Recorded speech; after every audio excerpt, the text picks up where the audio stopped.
How privileged are we? How privileged are we? So please, if there is any one of us who does not receive the Eucharist, make sure that this year does not end. Yes, we understand there are many situations, impediment and everything else, but I believe if you talk to him whom you want to receive, there is no way you can say no. Because in his word he says, I do not reject anyone who comes to me. The Father will make a way for you. And you will be able to receive him. And all the priests that have been here, they have really emphasized that even if you don't receive the Eucharist, don't run away from the church.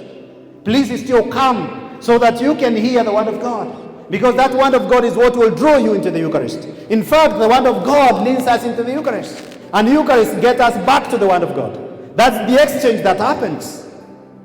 So is this a whole exchange? When we receive the word of God leads into the Eucharist. When we receive the Eucharist takes us back to the word of God. So that we can begin to live and to bear fruits that will last in our lives. Tumsifu Yesu Kristo. You are privileged. But sometimes you do not know.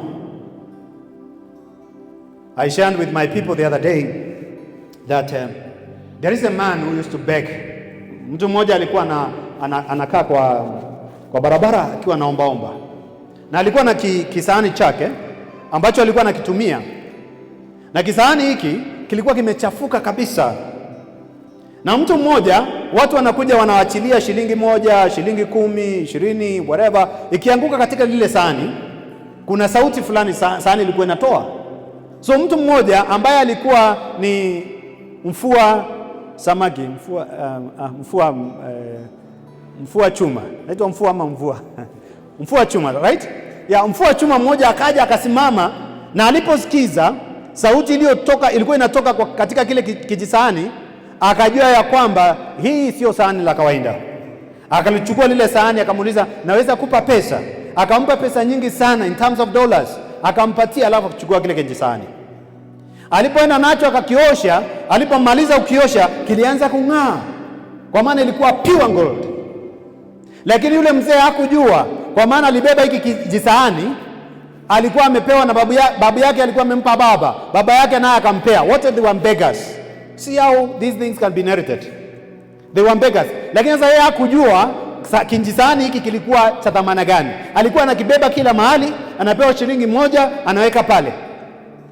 Huyu mtu alipoenda akagundua, akamrudishia kisahani chake, akamuuliza, did you realize what kind of wealth you used to carry?